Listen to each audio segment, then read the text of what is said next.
Hello, my name is Tracy Warren, and I am the managing director of eWomenNetwork. And I am here today with the sales oracle.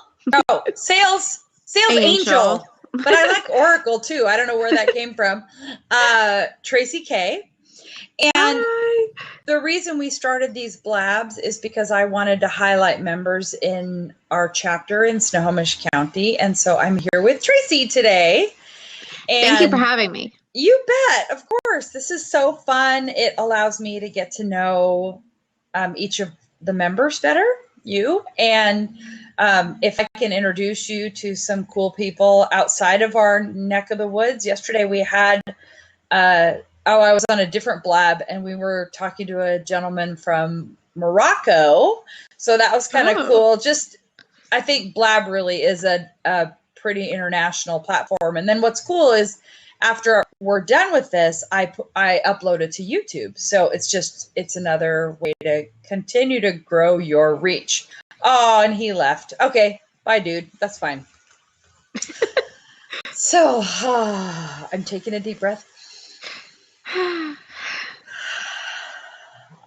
I'm not used to technical difficulties, and it's also good for me. So Tracy, tell me a little bit about what do you mean when you say sales angel?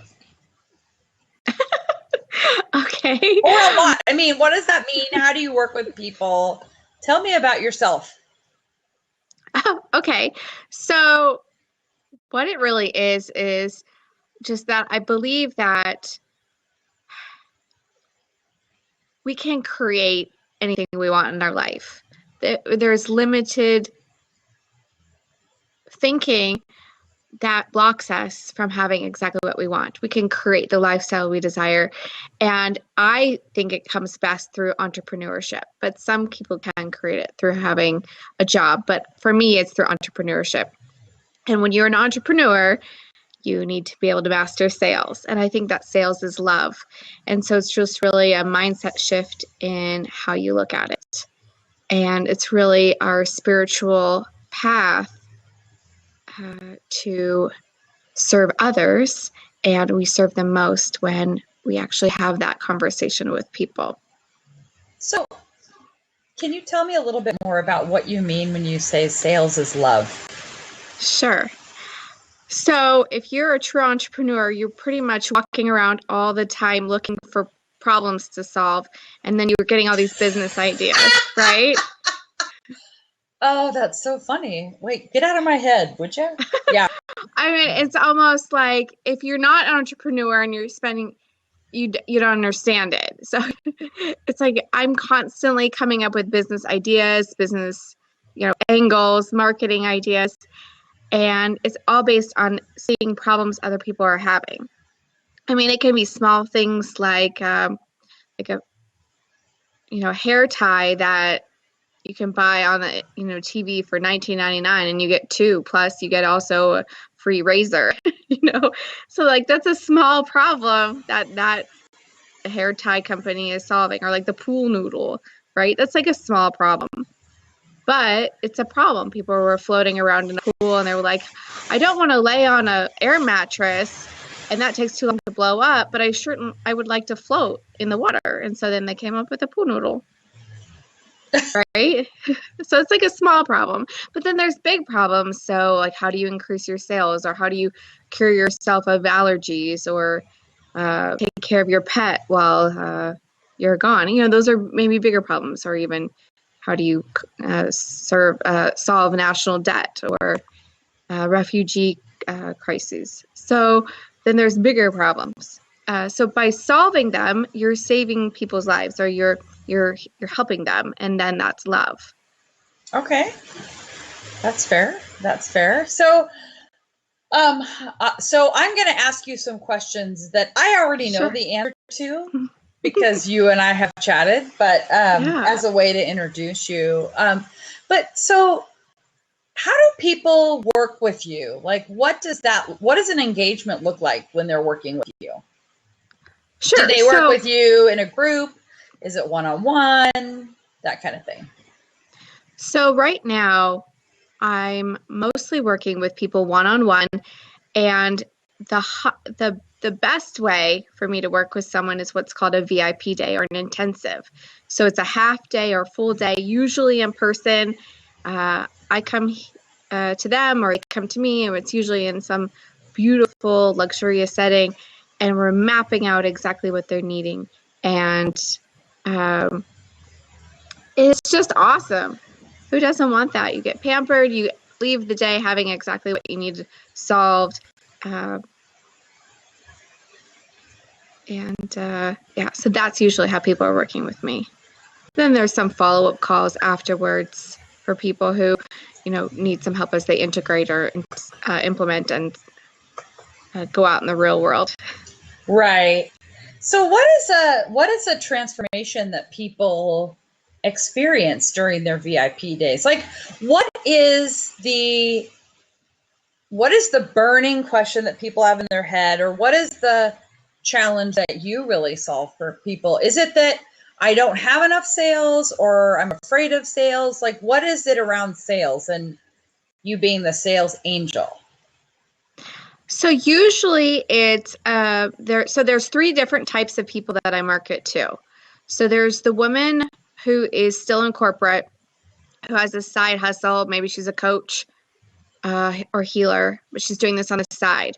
So then I would teach her how to do VIP days, because then that maximizes her time, and they're a very high-end service. So, a VIP day goes anywhere from $2,000 to $20,000. So she's working full time, and she's afraid to leave with benefits, or her spouse, right, or if she has debt. So she still wants to make a good living, or save up, or pay off debt with her side hustle. And instead of doing like some online, ebook or online course, which takes a lot of her time when she doesn't have a lot, a VIP day would be perfect for her. So I would teach her how to do that. Mapping out her signature process, what she's actually doing in a VIP day, where she's getting the clients from, how to actually have one. And then, so that's the one woman. And then the next is maybe someone who's a healer or a coach, but they're still selling by the hour, like the $150 for a session. Or even I had a client who's a massage therapist. So she's exhausted from the $80 an hour massage. Like, you just run out of time, but you still want to make more. So then I would show her how to change her business model.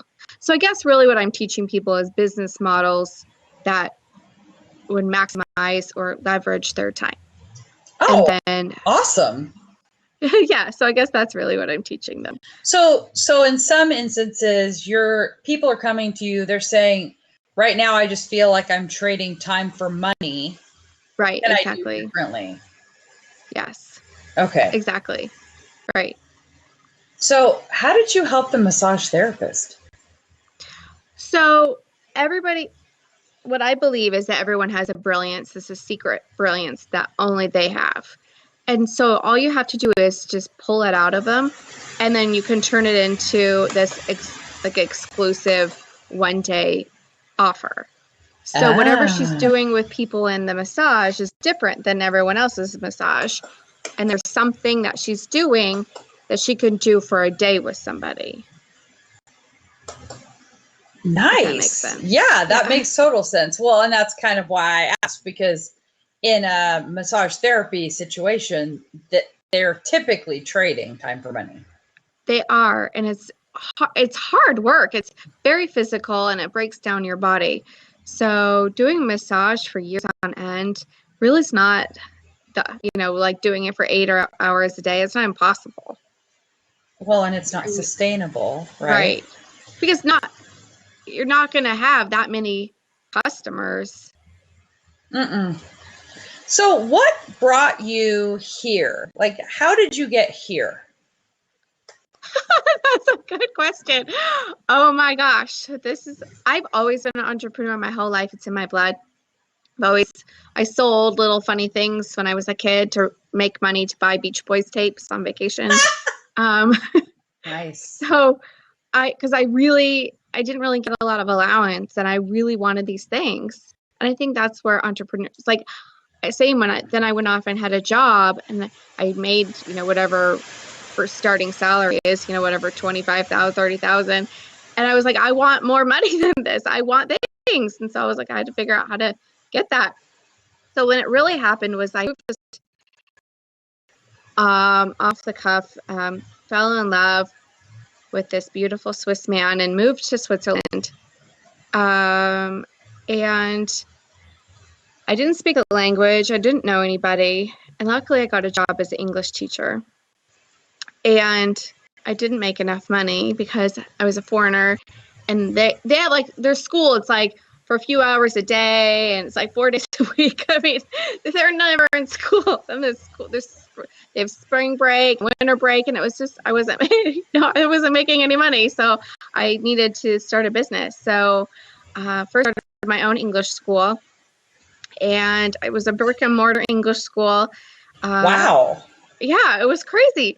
So my business idea was to target executives and go on site and work in companies and tutor executives and English training. So that would be a high-end program. I was selling those for $5,000 to $13,000 packages. It's just English, just teaching English. So then my business partner wanted to work with local people like stay-at-home moms, and then that's a very highly competitive field in the English industry in Switzerland. I don't know why, because everyone can do it for cheaper and better, and so that I left and sold my half of the business back because that wasn't the direction I wanted to go in. And plus, it's really high overhead because then we needed to have a business, physical building. So then I started, that kind of like, what am I doing? How do some people have a lot of money and I don't have any money? So I really didn't understand, what is the rule around, why are there some people who have it and some don't? I didn't understand. So I wanted to find out. So then that kind of started my spiritual journey, doing a lot of reading about prosperity. And then I started reading about angels, and I took a lot of certification courses, and I opened up an angel healing practice. And still I don't in know. Switzerland? Yeah, still in Switzerland. So I opened up this healing practice, and that's where I think that we have our biggest personal growth in through business, because that's when I had this brick and mortar, angel healing business on this main road in this very conservative small Swiss town. I don't know what, I never even thought it through. I just did it. It's not like, oh, well, 20, I'm not looking at demographics or doing any kind of right business planning. I just opened this place up, and people would call and say, hey, how much is the session? And I'd be like, oh, it's 100 francs. And they'd be like, oh, okay, thanks. And then they'd go away. Oh, yeah. And I'm like, wait, go back. I didn't know how to answer the phone. I didn't know how to ask them questions. I just, because it was transformation, it's angels, and that's when most people start with that really passive marketing, like leaving flyers around or posting things on bulletin boards.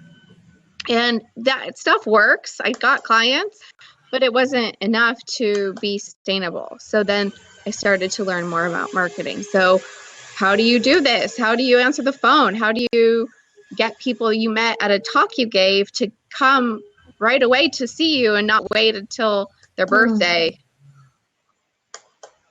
And so that's how it all became what it is today.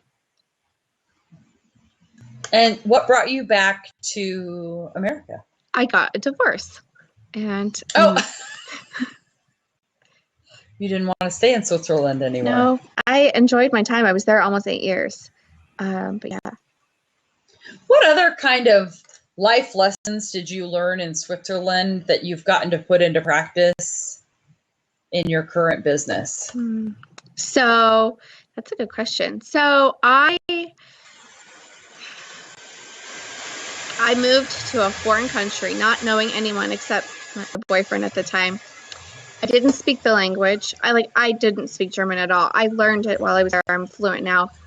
But I also was, what's the word? Blonde, and I'm outgoing, I'm bubbly, and I don't fit in. And so you would think interesting that that I would have an easy time, but I didn't. Especially my boyfriend's family. They said I should go back to the States. There's no space for me there. There's no way I'm getting a job. There's no work for me. I'm not going to make it. And I'm a very determined person. So I was like, well, I'm staying and I'm going to make it. So it's really just about the perseverance. They said, there's no way I'm going to get a job. I sat down with a phone book and a phone, and in 2 phone calls, I had a job teaching full-time at a private boarding school. So you can do anything. If I can move to a foreign country and, start a business, you can do anything. So your motivation around this was it initially just to prove them wrong? Or, I mean, kind of, I know I'm not talking about your current business, but wow. Hi, welcome to Switzerland. You suck, right? Yeah, right. It's a tough place to live. It's okay. If I'm being totally honest, I didn't know the language they spoke was German. So they have 4 languages. So there's French, German, Swiss German, Italian, and Romansh. Never even heard. Which is like this. They speak it in the mountains. It's kind of like Italian and German mixed together. Oh, wow. And I didn't know you were fluent in German. How does that serve you in any way? Like, do you ever get to use that? Yeah, I speak German all the time. You do? Yeah. Like, where and why?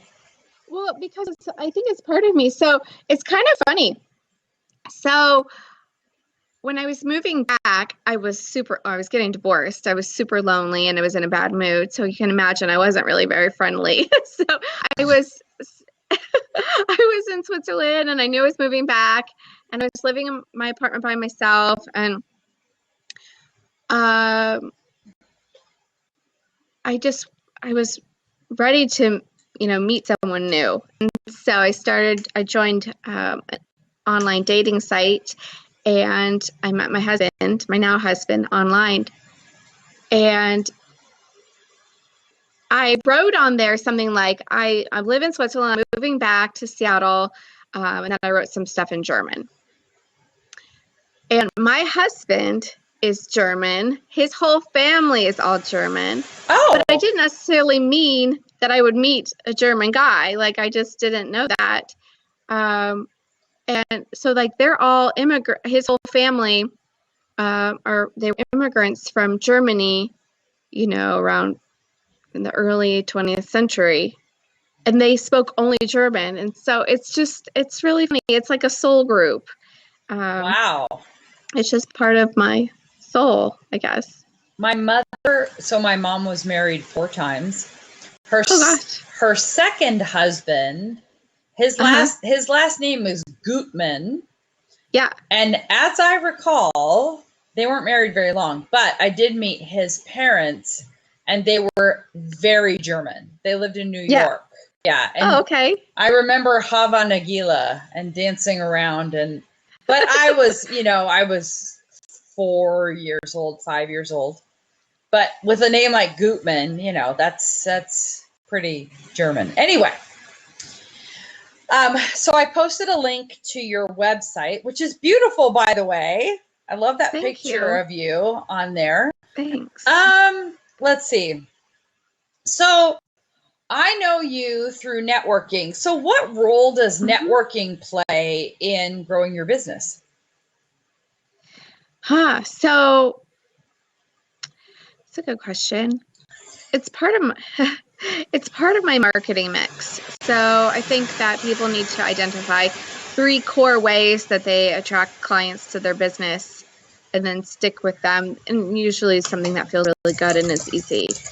So for me, networking is part of my marketing mix. I love networking. I love to connect with people in person, get a lot of clients from personal connections. Okay. And I also like it feels good because I love to connect people and to bring people together.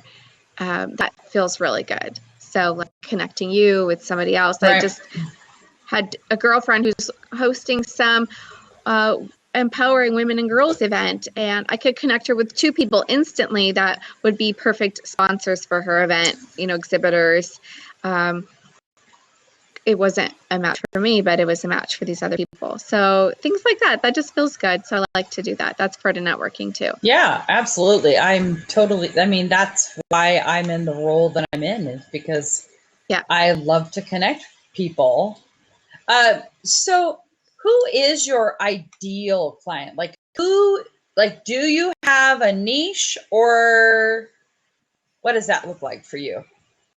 Sure. So my ideal client is a woman who's highly sensitive, who has a service-based business, usually coaching or healing, and she's pretty ambitious, but she's getting kind of burned out with the lower price points. She wants to expand to a higher level a client, but doesn't really know how. So does somebody like that typically have the money to pay you for your VIP day?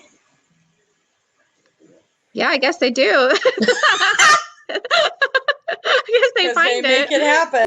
Okay. That was fair. That was fair.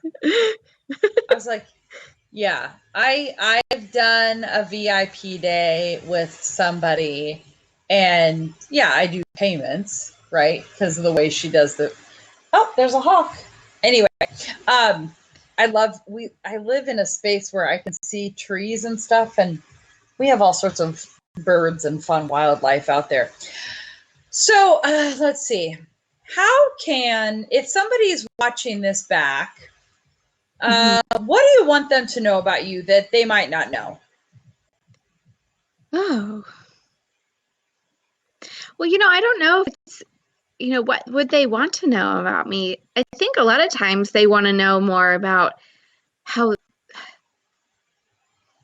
not so much about me, myself. I think it's more about that I believe that absolutely everybody can have exactly what they desire. I think that it's possible, or I believe that it's possible. It takes learning the way to think differently, to think that way, and to do that thing that way. And it sometimes takes a little bit of time because our brains are pretty stubborn. Like, I'm a really stubborn person. So I've had some pretty amazing coaches. And sometimes I'm just like, why am I not getting this? And I'm just being stubborn. Okay. So I just want it the way that it's been, and the way it's been is not working. So I have to just change something. How do you encourage other people to, if they don't believe, how do you encourage them? I'm sure you share some of your beliefs, but how do you encourage them to get to that place of prosperity? Right. So it's looking for clues. So I look for clues from the universe all the time because we're in constant communication with the universe. And even if you're not a religious person, if you're just spiritual, it works. It doesn't matter. It's a law of the universe. So we're always in constant conversation with the universe. So look for clues like that free. You're through the Starbucks line, and the guy in front of you orders a sandwich, and it's wrong, and you were kind of thinking of a sandwich, but you didn't want to spend $6 on it, like a breakfast sandwich, for example, but you're hungry and you really don't know what you should have for breakfast. And then they turn around and they ask you, well, hey, do you just want this breakfast sandwich? It's, I can't eat it. It's meat in it or gluten or something. And you're like, oh, that's perfect. Like, it's a sign. It's a clue. It's that there's tons of prosperity there for you, even if it's in the form of a free breakfast sandwich. So what clues are you not looking at? I really love that. Well, because that stuff happens all the time. All the time, right? That's the dang universe talking to you. But if you like, hello. But if you don't, so it's a matter of, is it really like training people to see it? Yes, it is. Because we're so conditioned. I mean, brainwashed through media, through food, through our parents' experience, our grandparents' experience. We're so conditioned to be workers, to be, I'm going to use in air quotes, slaves. I mean, for paychecks. Our U.S. education system was built to create workers. They needed mill workers. They needed, seamstresses, factory workers. They did not want us to be free thinkers. Right. And so, but to be an entrepreneur, to be in this space, you have to break free. You have to be a free thinker. So how do you encourage that? So, okay, wait. You don't have to answer that question, because you said that you work with people in corporate and you work with entrepreneurs. Right. So how do the corporate people want to break out? They are not. I'm not like a coach to. Oh, okay. They want to break out. Right. I'm not like an executive coach or something. Side hustle. Right. Okay. And so is it different? Like, how is the experience different talking to someone who's been in corporate and wants to break out, or talking to someone who's been an entrepreneur for years? How do those experiences differ, or are they, because I see entrepreneurs have a certain mindset, and then I see employees have a certain mindset as well. That's very different. It's true. So what differences have you seen? Well, there are some clear differences, but at the same time, I think that someone who has a side hustle, they feel stuck because they have a salary and it's dependable, or they think it's dependable and they have insurance or whatever it is, and maybe it's also their family thinks that they need to stay in that job.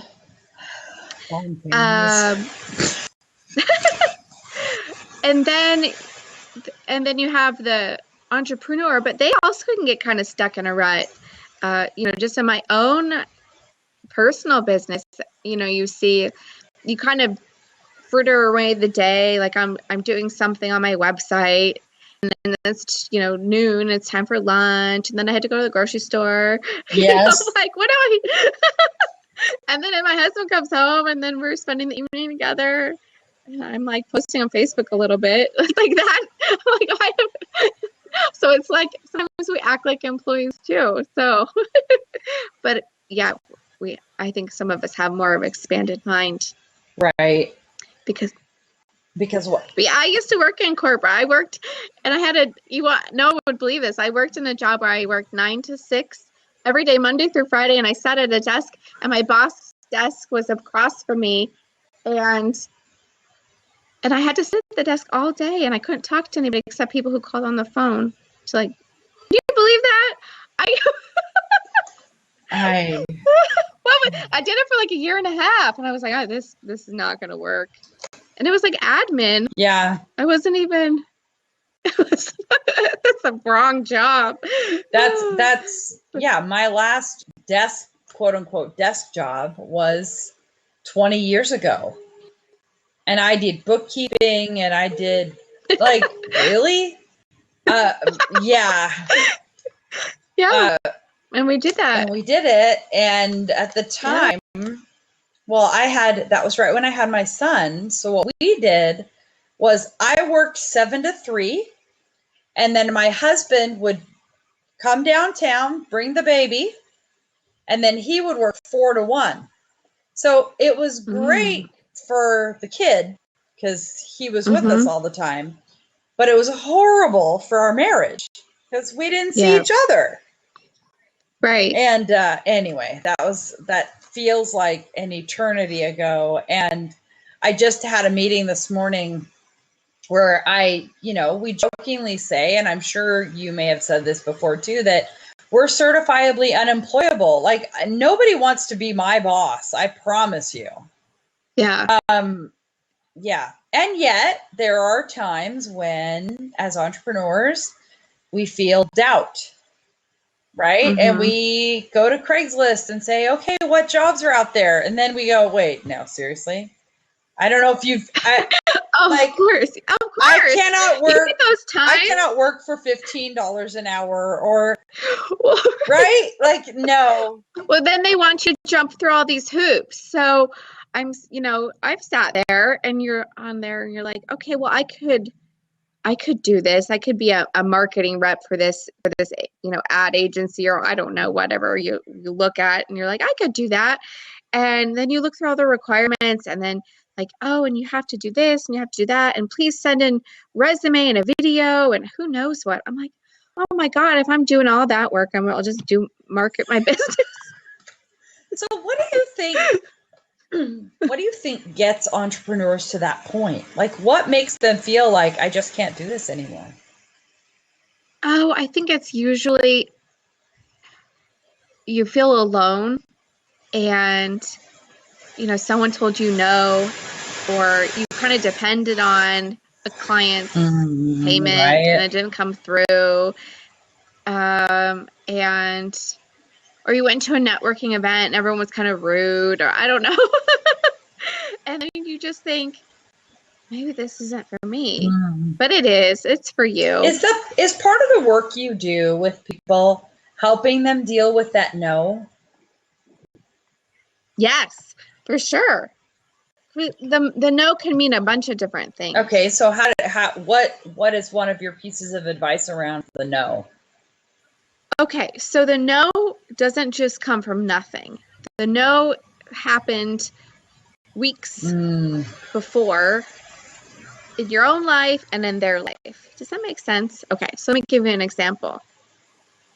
So you get on a sales conversation, and in my life, I've had probably thousands, tens of thousands of sales conversations, because I worked at a bank and sold investments for a while too. Lots of things, that's crazy things.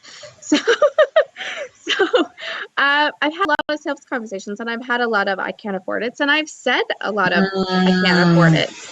So I'm going to tell you, from my own experience, when I've said it and when I've gotten it, what it means. And so some of it was because the person, the coach, let's say it's coaching, maybe I listened to her teleclass, or I met her somewhere at an event, live event, and we scheduled a call, and we get on the call, and I just don't feel safe and secure. I don't feel that she's really the one who can get me where I want to be, the way I want to get there. Wow. Right? Yeah. So she could just be the wrong person for me, right? She might just not be a good match. But she also could have sent me an application, wanted to find out more about me, sent me a confirmation email, sent me sent me a reminder text or a voicemail. And maybe it's her assistant. It doesn't have to be her. So there's a lot of things she could have done before the call to make me feel safe, and that she's the right one. Different kinds of things, right? Exercises to do before our call. I don't know. And then, so as a practitioner or as a service provider, what are we doing on the way to that call to ground that sale, to make that person feel connected to us and that we care about them, especially for higher end sales. I'm talking more about like a higher end coaching package, or like with you, like a higher priced, higher investment package with you. And so the no also then it happens in the conversation. So the no didn't come just from that one moment when you said, okay, it's $2,000 for this package. it happened earlier in the conversation when we let that person start kind of rambling about the ex-husband and how he owes her money. And, you probably had those calls where it's just the person kind of is rambling on. And we're like, probably a few. Yeah. Why are we talking about recycling? Well, and this has actually happened, so I'm not making this up. Oh my gosh, really? Recycling? Like, how did we get here? And so it's establishing from the beginning that you're the leader of the call, establishing what's happening in the call, and setting your attention as you as a provider, and then for them to set their intention of what they want to get out of it. And then saying that and making it clear intention that in the call that there is going to be either an offer or there's not going to be an offer. When I first started doing coaching and I started having sales conversations, I kind of sprung the offer on them. So I'm like talking and giving free coaching. Okay, don't do that either, but this is what I was doing. So I was talking and we were becoming friends, and then I'm giving them free coaching, and then I'm like trying to like squeeze in some random sale offer at the end where they didn't expect that there was an offer because they thought, oh, I'm just signing up for this free coaching call. Right. So of course they're going to tell me no because it was totally super awkward. So then there's a way to establish in the conversation what's happening, what's going on, but making it feel super safe for them to say, this isn't for me, or this is. Or this is, right? Yeah. Okay, cool. What do you think about the notion you have to, in order to get more yeses, you need to get more nos? Like, I can tell already how you feel about that. Wow, it was a subtle little face movement, but okay, anyway, what do you think? Well, I think that the premise, it makes sense because we get so attached to that one person saying yes, so that when they say no, we're kind of shocked. So I think you go in thinking, if you go into the week or you have a big batch of sales conversations and okay, I need to get, if I get 100 no's, then I'll get the 10 yeses or whatever it is. Yes, I think that makes sense because then you're not so attached. I think it's a spiritual principle about staying unattached, and that is like a constant practice. Right. We have to be unattached to the money, to that thing that we want, to the that person becoming a client. Because that's really a challenge for people, right? The attachment is the attachment is more important than the no or the yes, right? Because they're too attached to the outcome. So attached. And I've been there. So I would have, back when I had my healing practice, I would have someone who'd say, oh, I want an angel reading. I'm coming Tuesday at 2, and I knew I was getting that 100 francs or whatever it was at the time.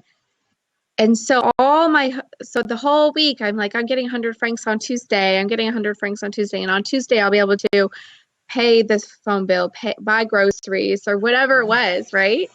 So of course that person's going to cancel. Of course that person's not coming because I'm so, like, even as energetic as I didn't say anything to them. I hadn't talked to them since they made that appointment. Maybe that's what I did wrong too. But I was so attached to that person coming in and that 100 francs. Oh, dang. Okay, that's interesting. I just thought of another question and then it just left my head. So yeah, it's the attachment. So how do you get away from that? Have more on your books, more calls on your books. Just can you do next? Who can you talk to next? Like, hold that person as special and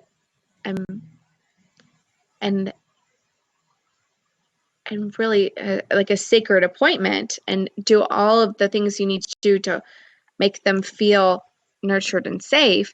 But then who is the next person? Right. Like, moving on. Right. So what role so you had this healing practice, and I know those gifts, you still have those gifts. What role does Yes. that play in what you're currently doing? What role does the healing play in your current business? So I use it two different ways. So one is, of course, pulling out their brilliance so that they can create a higher price point offer, like the VIP day, for example. And then I use some of the healing to remove the blocks that keep them from moving forward. Okay. So they don't take action. So are your clients typically open to that, or yeah, they are? And so it was so funny. So once I had this male client, he was a corporate consultant, not woo at all. I had met him at a networking event, and I knew I could help him get these high-end corporate contracts. I just knew it. So he became my client. Now he is just this, traditional red-blooded man. So I'm like teaching him some woo-woo principles. I'm like, you send it out and it will come back. And you just like, I'm teaching about like magic and sparkles. And he's like, he looks at me and he goes, because we were in a VIP day, and I was really editing the woo, but it was still there. He looks at me and goes, that sounds kind of flaky. But he goes, but I'll do whatever you say if it works. And it did work. He made a ton of money in his first corporate contract. He made $75,000. Oh my gosh. So flaky works. Blue and sparkles. That's awesome. Oh, well, and you know this about me, like this woo stuff is all fairly new to me. Yeah. But we had our call and I was blown away. So how do people like get a taste? Like do you offer tell me about what you offer. Do you have like a 30-minute discovery session? How do you do that? Mm-hmm. Yes. So the 30-minute clarity call, though, is, just really about clarity. I don't do a lot of woo in the clarity call. I do have some meditations that people can download for free. It's a gift so that they can taste the woo. On your website? It's not on my website, actually. It's just in my email. But I need to put them on my website. I'm typing notes on the side. So for anybody who wants to come back, that's why I'm typing it. That's why I have your website there. Okay, so if people go and watch this video later, which I know that some people do, that they can get your information. Somebody just joined us and we're actually getting ready to wrap up. But so Tracy, this was so fun. Time flew by, which is just amazing to me. See, he came in and he left. Blab is so fascinating because people fly in, they see who's talking, and then they leave, or they stick around. Well, I think that you are so fascinating, Tracy, that you move and think so quickly. I think that's one of your biggest gifts. I don't know if you realize that you type, you move quickly online, like the ability for you to do all this. That's a gift. I move very slowly. I think I have a big being, so I move very slowly. So for me to sign into Blab, it took me like 20 minutes. Well, I don't move and I had like you. Challenges, and I joke that that's my, ADD is my superpower when it comes to the internet, but I was having some technical challenges on something yesterday, and my husband's like, but it's the internet. I'm like, no. I'm good at social media. This is not like, I don't know how to navigate other sites. Oh, that's funny. That's making a very pretty sound when you're doing that. I'm not sure why. Oh, I'm giving you sparkles. I'm getting sparkles. Thank you. Well, okay. Yeah, so and I'm going to give you more sparkles too. I got to 51. There we go. Stop it. Okay. I don't know what they do. Okay. Stay right here. I'm going to say goodbye, but don't leave. Bye, everybody. Okay, and I'm pausing the recording.